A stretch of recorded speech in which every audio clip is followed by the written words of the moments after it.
Okay, I know this doesn't look good, but in fairness to me, this wasn't how the morning started. Axel, honey, time to get up. Come on, sleepyhead. Oh. Rise and shine. Axel, the bus comes in 15 minutes. Let's go. You get the picture. Hello, I'm in here. Oh, sorry. No, I meant go to your own bathroom, Brick. Hey, wait a minute. My water's a little cold. I need you to turn on the hot water for me. Why can't you do it? Well, you see, here's the thing, Brick. I kind of hurt my back, lifting something very heavy. But you guys always say I'm not old enough to use the hot water by myself. You're plenty old enough. Go ahead, give it a spin. Okay, that's enough. You can turn it off. No, ow. The other way. Which way? To the right. My right or the knob's right? Who cares about the knob's right? You're right. Ah! You're filing me alive! Ah! Turn it off and don't let me in! Stop yelling at me!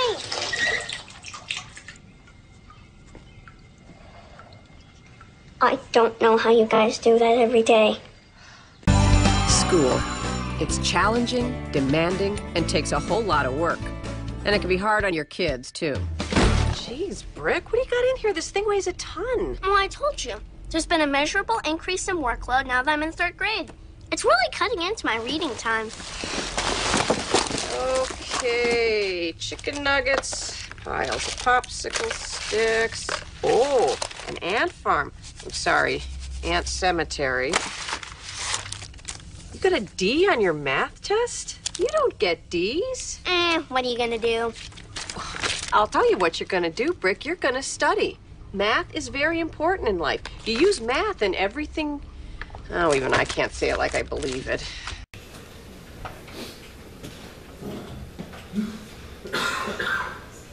Your job is to speak out on the things that make for solid doctrine. Guide older men into lives of temperance, dignity, and wisdom, into healthy faith and love and endurance.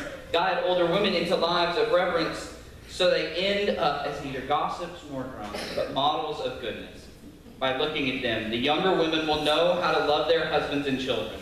Be virtuous and pure. Keep a good house. Be good wives.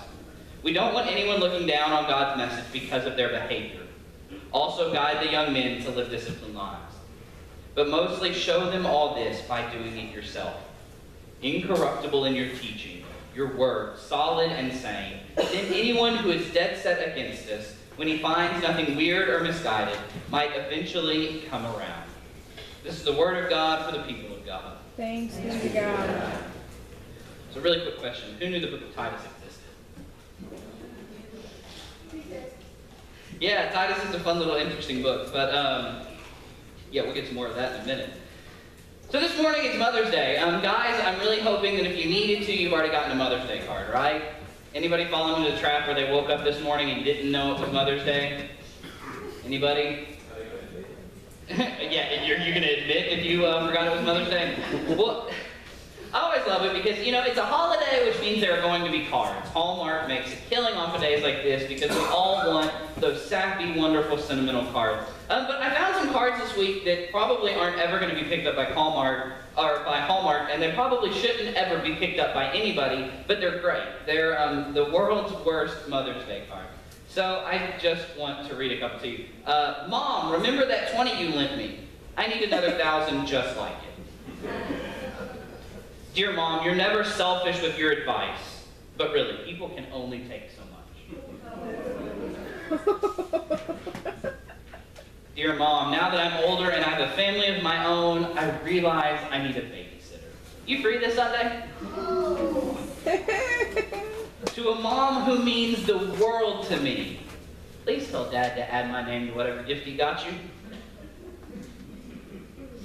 This one I love. It's hard to understand without being able to see it, but it says, Happy Mother's Day, and then in this small little area it says, please use this space to say something positive about yourself. Love, add a name. Yeah, wonderful. And then this is a great one for those budget shoppers out there. Happy Parents' Day. Boom, I covered you both. See you at Christmas. To a beautiful, thoughtful, kind, loving mom, right? This is the start of a good card. To a beautiful, thoughtful, kind, loving mom whose testimony would be invaluable at my hearing tomorrow. They say we look exactly alike, Mom. Probably because of my rapid aging disease. And then last but not least, I don't care what my guidance counselor says, Mom. I'm glad you had me.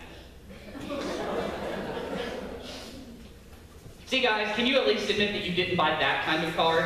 Right? Like, none of those cards were bought. Mother's Day is it's a great holiday. It's a day in which we celebrate, deep down, it's a day in which we celebrate who we've become. Right? And we celebrate who we've become because it's all the women in our lives that have helped to shape us into who we are now. Right? We wouldn't be here without our mothers, without all sorts of people that have helped us to grow up, that have helped to build our character and have helped to guide us through life. But Mother's Day is just like every other holiday. Mother's Day is no different in that Mother's Day is also a very bittersweet holiday at times. Right? We're happy because we love our children. If you've got children, you love that they are the greatest gift you've got and that they call you mother. We're happy because we each have a mother and we get to celebrate that day. But sometimes we're sad because our mothers might have passed away. Right? It's kind of a bittersweet day. We think back to all of the happiness and how that's not happening anymore. Or we think back of how we would love to have kids and we don't, or maybe you wish that something had been different with your children, or maybe there was a circumstance you chose or didn't choose in which you now are no longer a mother. Right? Mother's Day is a day in which it's bittersweet. We come into it excited on the one hand, but some of us also come into it with a little bit of fear and trepidation, a little bit of upset, some hurt feelings. But it doesn't always have to be that way, right? It doesn't always have to just be how things could have been or how things used to be or how great things are, right? Today is a day, like I said, in which we celebrate who we've become and the people that have helped us become that way. And if you're a mother, you're also celebrating the fact that you have helped to steer and to guide your children into a better life, right? Or at least a life outside of your home. Normally. Right? Mother's Day is a day where we celebrate the impact that women have had in our lives. We're still in the middle of our TV theology series, and we had to pick an appropriate show for today, and there were a lot of shows that are mom-centered, but none was better than The Middle. How many of you have seen The Middle? Okay, so a good number. You'll probably know the show better than I do. I've watched 3 episodes, so I'm really knowledgeable about this one. But in it, the mom is doing her absolute best to raise her family, right? And she's just like every single one of us. She tries her best, and oftentimes doesn't always get it right. Right? We try as hard as we can. We try to do everything humanly possible. We try to love our kids and to make our kids grow up the way they should. We try to do exactly what Titus commands us to do. We try to raise our children up so that they will be good, they will be respectful, they will be loving, they will have faith, and we try to model it. But how many of you have ever been standing there when your child said a word you thought they shouldn't have ever heard?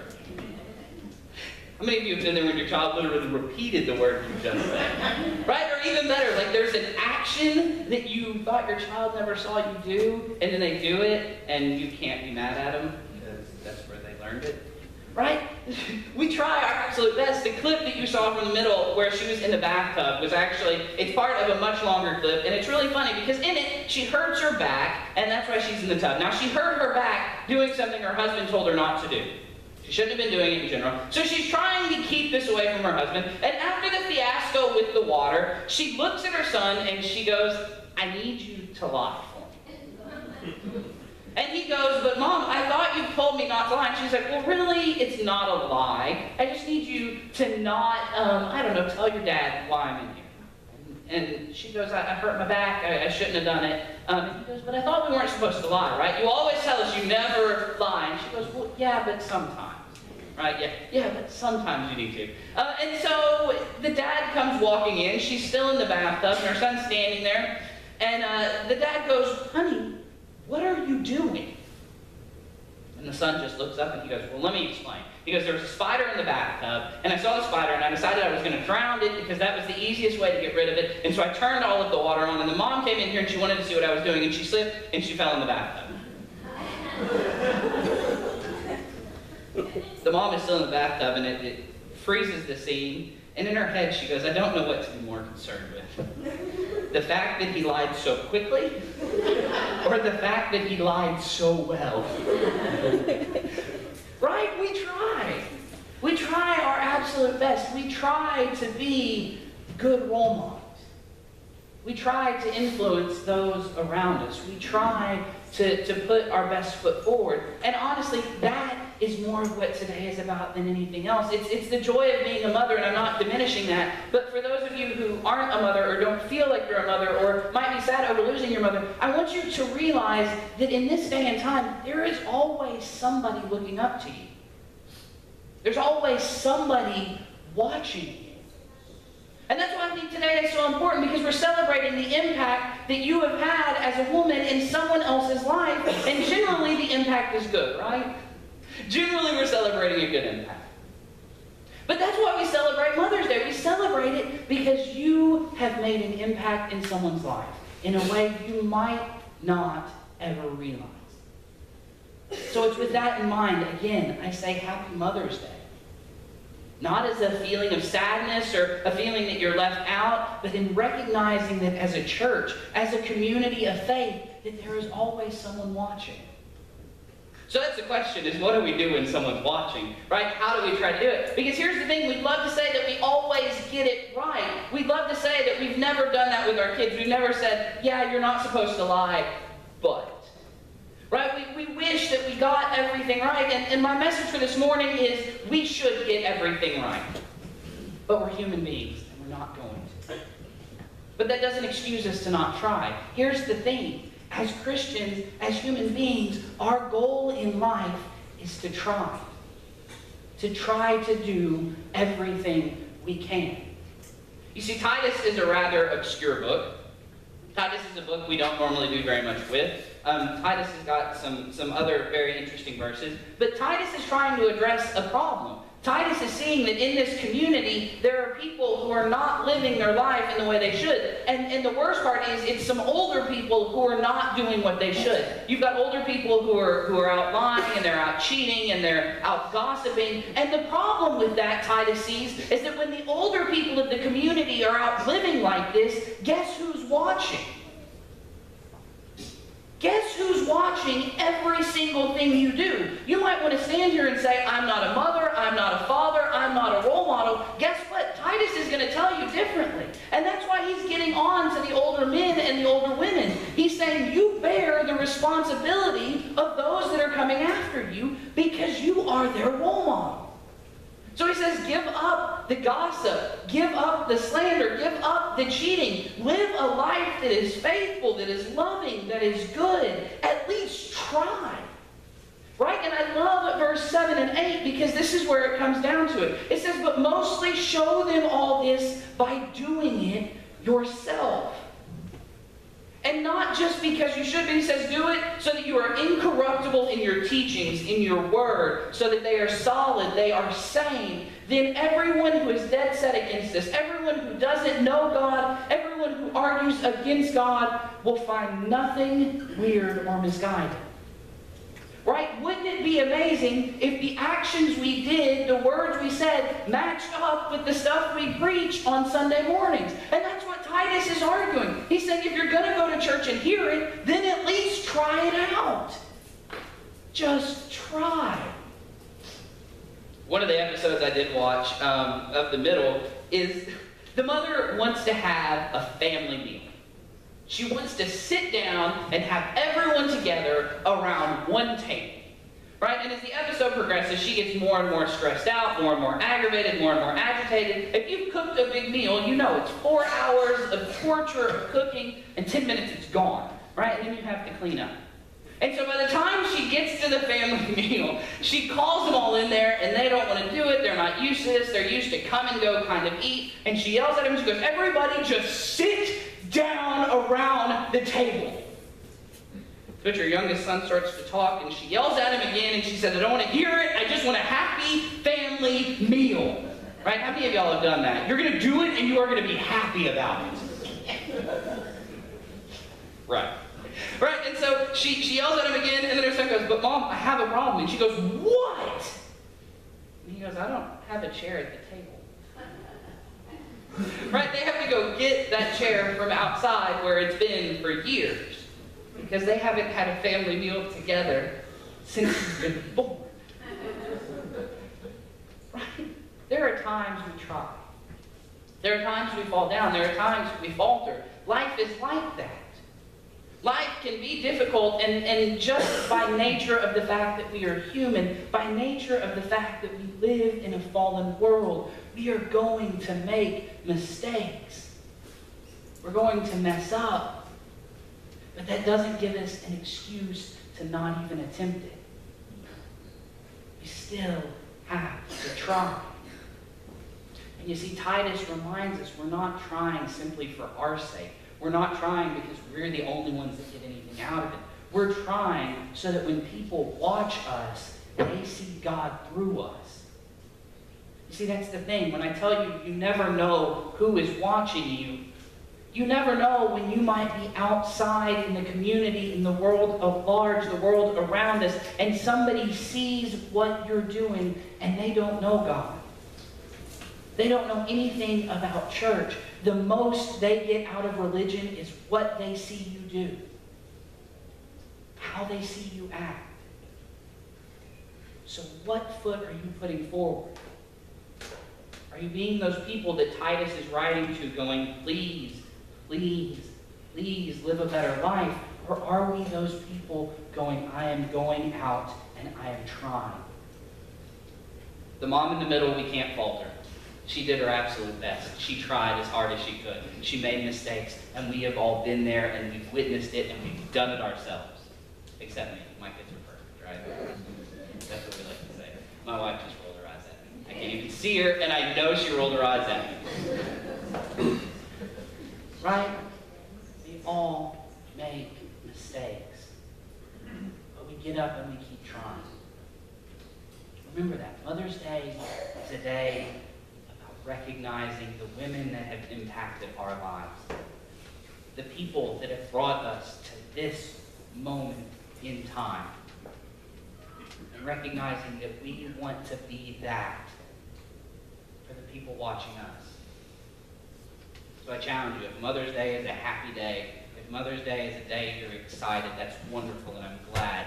But don't just leave it with the people in your house. Don't leave it thinking that you only have influence on those that call you mom. Recognize that there are people watching you you never may know. And if you're not a mother, if you don't have children, please realize that today is your day as well, because you have helped influence someone. You have touched a life. Happy Mother's Day. Amen. Let us pray.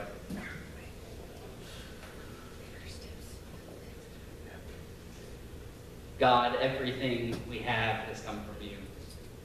All of the greatest gifts and blessings in our lives have come from you. And so this morning we are thankful for all of the women who have come before us, those who have helped to shape us and to guide us and to mold us, those who have helped to write your words on our heart. So this morning, God, we say thank you. We say thank you for all of the women in our lives, and we say thank you to you as well for blessing each and every one of us. Amen.